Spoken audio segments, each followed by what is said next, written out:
روایت ہے نبی پاک صلی اللہ علیہ وسلم نے فرمایا اہل جنت یعنی جنت والے اپنے بالا خانوں میں اوپر سے ایسے ہی نظر آئیں گے، اوپر سے ایسے ہی نظر آئیں گے۔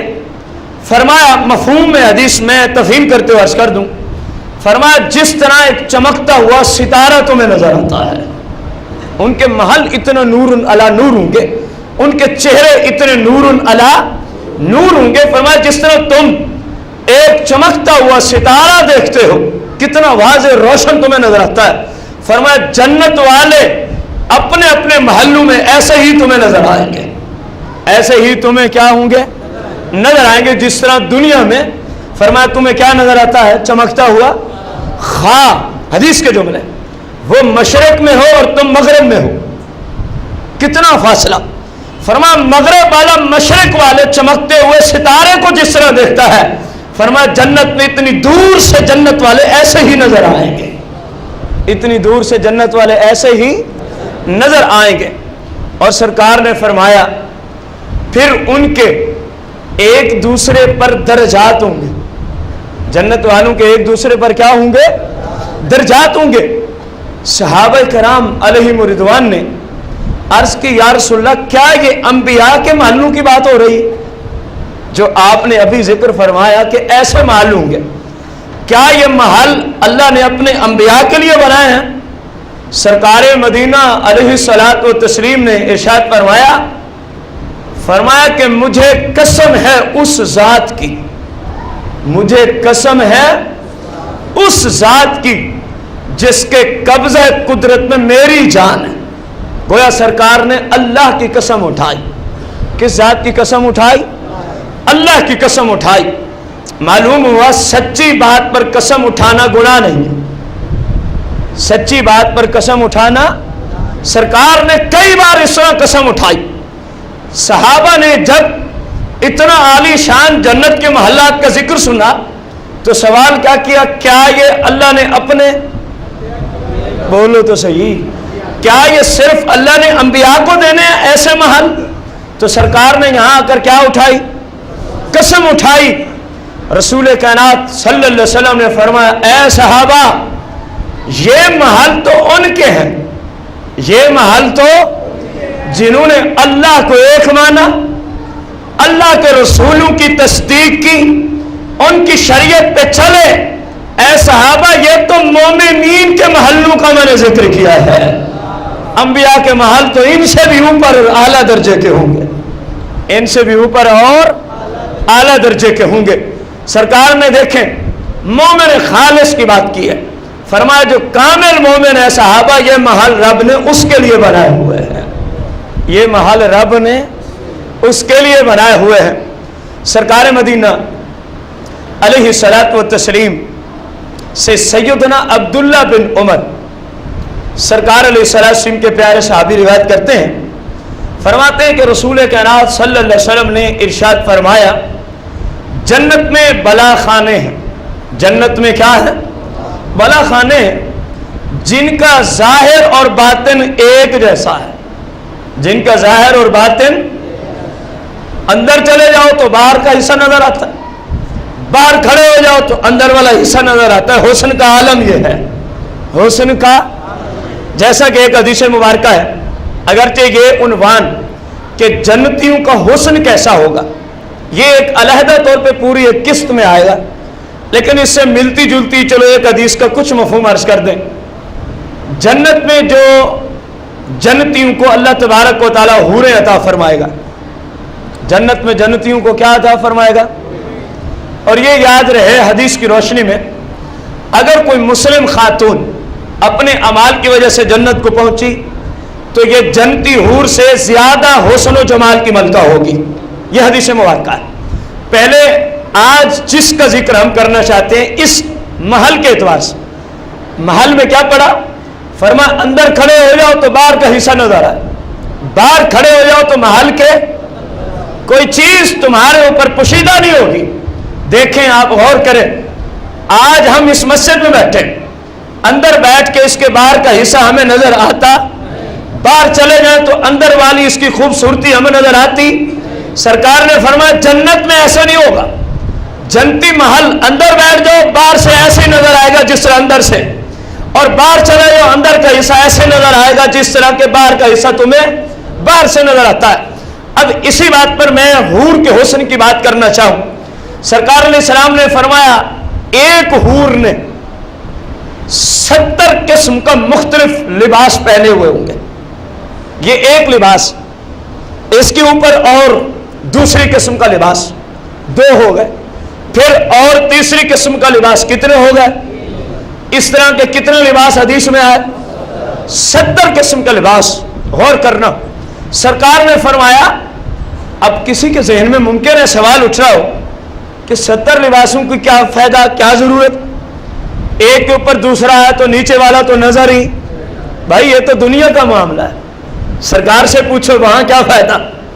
فرمایا 70 لباس ایک خاتون نے پہنے ہوں گے، اور اگر باہر سے تم دیکھنا چاہو نا اس کا ہر ایک لباس اپنا علیحدہ حسن دکھاتا ہوا تمہیں نظر آئے گا، 70 کے 70 لباس تمہیں نظر آئیں گے۔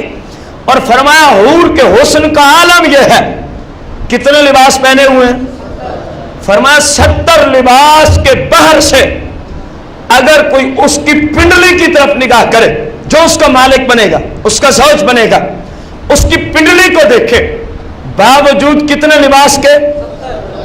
فرمایا اس کی پنڈلی کا مغز، جو کچھ پنڈلی میں ہوگا جنتی حور کی، فرمایا بندے کو ایسا ہی نظر آئے گا جس طرح دنیا میں سفید رنگ کے گلاس میں تم سرخ رنگ کا شربت ڈال دو، جس طرح باہر سے یہ تمہیں نظر آتا ہے، جنتی حوروں کے حسن کا یہ عالم ہے۔ فرمایا باوجود 70 لباس کے تم ان کی پنڈلیوں کے مغز کو دیکھنا چاہو تو تمہیں ایسے نظر آئے گا جس طرح سفید رنگ کے شیشے کے گلاس میں سرخ رنگ کا شربت تمہیں باہر سے نظر آتا ہے۔ غور کرو بھائیو،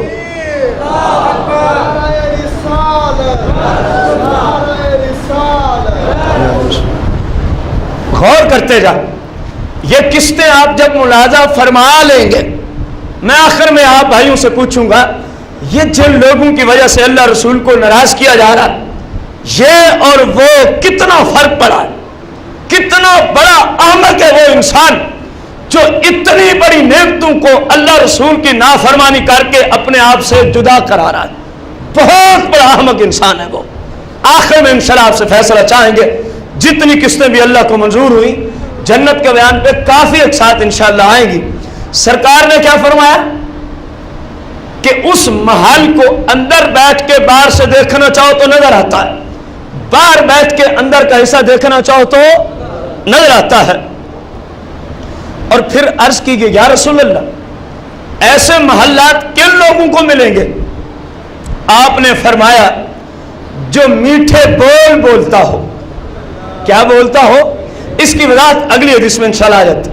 فرمایا جو میٹھے بول بولتا ہو اور بھوکوں کو کھانا کھلاتا ہو، اور جب لوگ سوئے ہوئے ہوں اس وقت وہ نماز پڑھتا ہو، اور پیاسوں کی پیاس کو پانی پلا کے بجھاتا ہو، اے صحابہ ایسے محل رب نے ایسے مومنین کے لیے تیار کر رکھے ہیں۔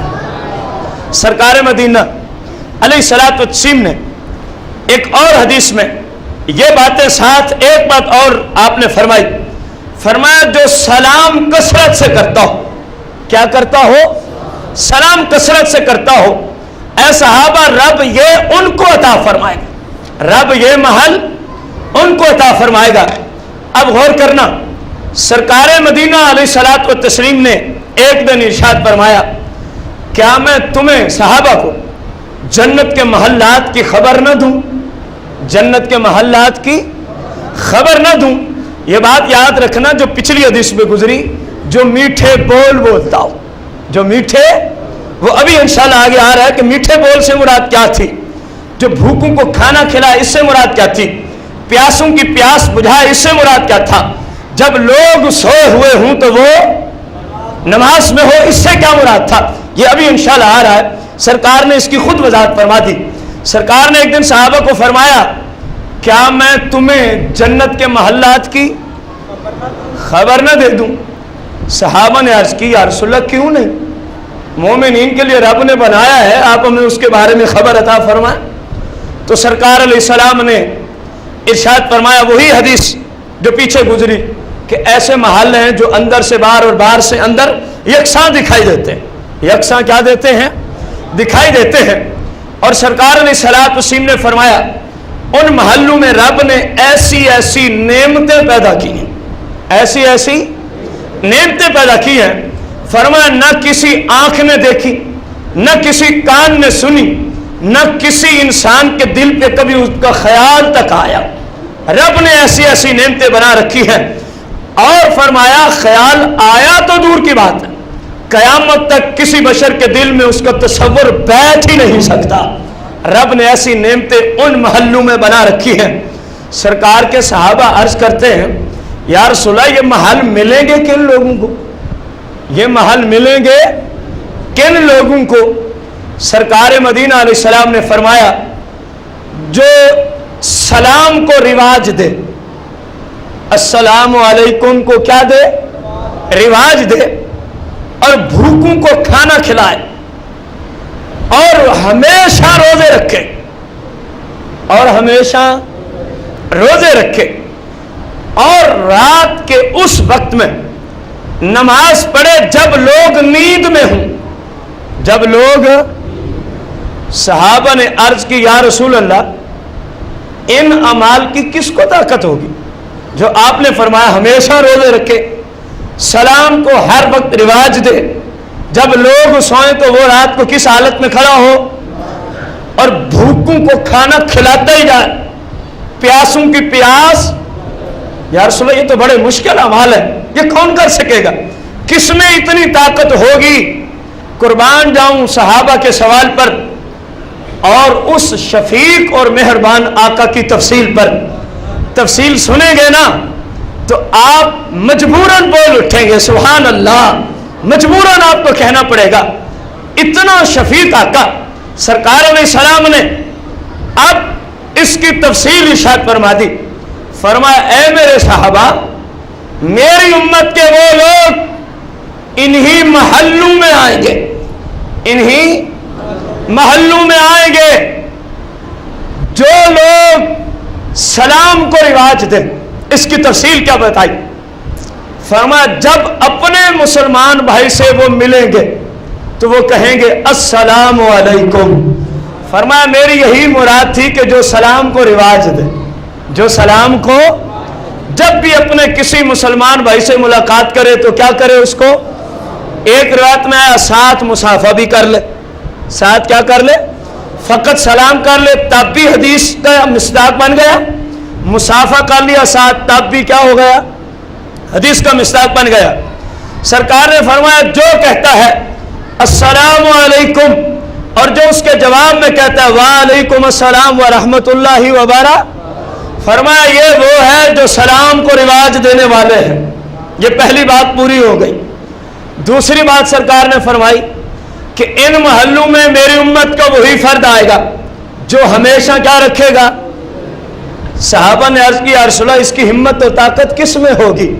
سرکار کی تفصیل، فرمایا میں نے تمہیں کہا جو میری امت کا فرد ہمیشہ کیا رکھے گا وہ جنت میں آئے گا ان محلات میں۔ فرمایا تم نے پوچھا کہ اس کی ہمت ہے؟ فرمایا اس کی تفسیر یہ ہے جس میرے امتی کی زندگی میں رمضان کا مہینہ آ جائے اور وہ رمضان کے روزے رکھ لے، صحابہ وہ ایسا ہی ہے کہ اس نے ساری زندگی روزے ہی رکھے ہیں۔ فرمایا میری مراد یہ تھی کہ جو ہمیشہ روزے رکھے، میری مراد یہ تھی کہ جو ہمیشہ۔ اے صحابہ میں نے کہا جو بھوکوں کو کھانا کھلائے، تم نے کہا ہم میں سے ہر ایک کی طاقت نہیں، میری مراد یہ تھی جو حلال روزی کما کر اپنے بیوی بچوں کے لیے کھانے کی اشیاء مہیا کرے۔ صحابہ میری یہ مراد تھی کہ اس نے بھوکوں کو کھانا کھلا دیا ہے، اس نے بھوکوں کو جو اپنے اہل و عیال کے لیے حلال روزی کما کے ان کو کھانا دے، فرمایا وہ میری اس حدیث کا مصداق بنتا ہے۔ فرمایا صحابہ میں نے کہا جو پیاسوں کی پیاس بجھائے، تم نے سمجھا شاید اور لوگوں کی بات ہو رہی ہے، میری مراد یہ ہے جو اپنے گھر والوں کے لیے پینے کی اشیاء مہیا کرے، خواہ وہ پانی ہو یا کوئی اور حلال چیز، فرمایا وہ میری اس حدیث کا کیا ہے؟ مصداق ہے۔ سرکار نے فرمایا میں نے کہا اس محل میں جنت میں وہ آئے گا کہ جب لوگ سو جائیں تو وہ کس حالت میں کھڑا ہو؟ سرکار نے فرمایا تمہیں سمجھ نہ آئی، میری مراد یہ تھی جو مسلمان پانچوں نمازیں کتنی، اور بالخصوص اس حدیث میں جو فرمایا جب لوگ سوئے رہے وہ نماز میں ہو، فرمایا میری مراد تھی عشاء اور فجر کی نماز، جو مسلمان باجماعت پڑھے گا میری اس حدیث کا مصداق ہو جائے گا، میری اس حدیث کا کیا ہو جائے گا؟ مصداق ہو جائے گا۔ رسول کائنات صلی اللہ علیہ وسلم نے فرمایا کہ عشاء اور فجر میں کیونکہ یہود و نصارہ سوئے رہتے تھے، سرکار نے فرمایا تم ان دو نمازوں کو، دن کی تو ویسے ہی مسلمان باجماعت پڑھتے تھے لیکن ان دو میں آ کے کئی لوگ پیچھے ہو جاتے ہیں، اس لیے سرکار نے دونوں کو مخصوص کر دیا، فرمایا جو عشاء اور فجر باقی تین کے ساتھ ساتھ یہ دو بھی کس طرح پڑھے؟ با جماعت پڑھے۔ میری اس حدیث کا مصداق ہے کہ جب لوگ سوئے ہوئے ہوں وہ نماز میں کھڑا ہو تو میرا رب اس کو جنت عطا فرمائے گا۔ آخری بات رہ گئی، سرکار نے فرمایا جو میٹھے وہ بھی اس طرف آئے گا۔ اب وہ میٹھے بول کیا ہے؟ سرکار مدینہ علیہ الصلوۃ والتسلیم نے ارشاد فرمایا کہ میں نے کہا جو میٹھے بول بولے، فرمایا میٹھی گفتگو، میٹھی بات، میٹھے بول سے میری مراد یہ ہے بندہ یوں پڑھے، بندہ ہو سکے تو آپ کو جلدی یاد ہو جائے گی، اکثر جملے آپ کو آتے ہیں، فرمایا بندہ یوں پڑھے سبحان اللہ والحمد للہ ولا الہ الا اللہ واللہ اکبر، فرمایا یہی میٹھے بول ہیں، یہی میٹھے کیا دعا کیا ارشاد فرمائے؟ سبحان اللہ، پڑھ لیں سارے، سبحان اللہ، یار سارے پڑھ لو، کتنی بڑی بات ہے، سبحان اللہ والحمد للہ ولا الہ الا اللہ واللہ اکبر، سبحان اللہ والحمد للہ ولا الہ الا اللہ واللہ اکبر، سبحان اللہ والحمد للہ ولا الہ الا اللہ واللہ اکبر، فرمایا یہی تو میٹھے بول ہیں، یہی تو میٹھے۔ اب غور کریں گے تو ہم میں سے اکثر کو یہ جملے ویسے ہی آتے ہیں، البتہ فضیلت کا پتہ نہیں تھا، اس فضیلت کو جس حدیث میں آئی، اور بھی ان کی بہت ساری حدیث میں فضیلتیں آئی ہیں، تو یہ جملے فرمایا میٹھے بول، تو اس حدیث میں کتنی باتیں آئیں؟ میٹھے بول، بھوکوں کو، پیاسوں کو، مسلسل روزے رکھ، مسلسل جب لوگ سو جائیں تو اس وقت، اور سرکار نے ان کی تفصیل دی۔ اب آپ بتائیں ان میں سے کون سا کام ہے جو ہم کر نہیں سکتے؟ بول لو تو صحیح۔ جب صحابہ نے سنا عرض کی یا رسول اللہ کیا بات ہے، ہم تو کچھ اور ہی سمجھے تھے، تفصیل کچھ اور ہی عطا فرما دی، یا رسول اللہ یہ تو ہم میں سے ہر بندہ ہی کر سکتا ہے، یہ تو ہم میں سے ہر بندہ ہی کر سکتا ہے۔ فرمایا اگر ہر بندہ ہی کر سکتا ہے تو انہی کے لیے یہی جنت کے محل رب نے تیار کر رکھے ہیں، انہی کے لیے یہی محل جنت کے رب نے، جنت کے متعلقہ کہ جنت کیسی ہے، آج اس کی پہلی قسط آپ نے سماعت فرمائی۔ انشاءاللہ الرحمن قرآن و سنت کی روشنی میں بشرط صحت و زندگی اگلے جمعۃ المبارک کو انشاءاللہ اس کی دوسری قسط عرض کی جائے گی۔ احباب سے اپیل ہے، جمعۃ المبارک کا خطبہ تقریباً 1:15 بجے کے قریب شروع ہو جاتا ہے، وقت مقرر پہ تشریف لائیں اور ڈھیر ثواب کمائیں۔ اللہ تعالی ہم سب کو قرآن و سنت کو سیکھ کر عمل کی توفیق عطا فرمائیں، آمین بجاہ النبی الکریم علیہ الصلوۃ والتسلیم۔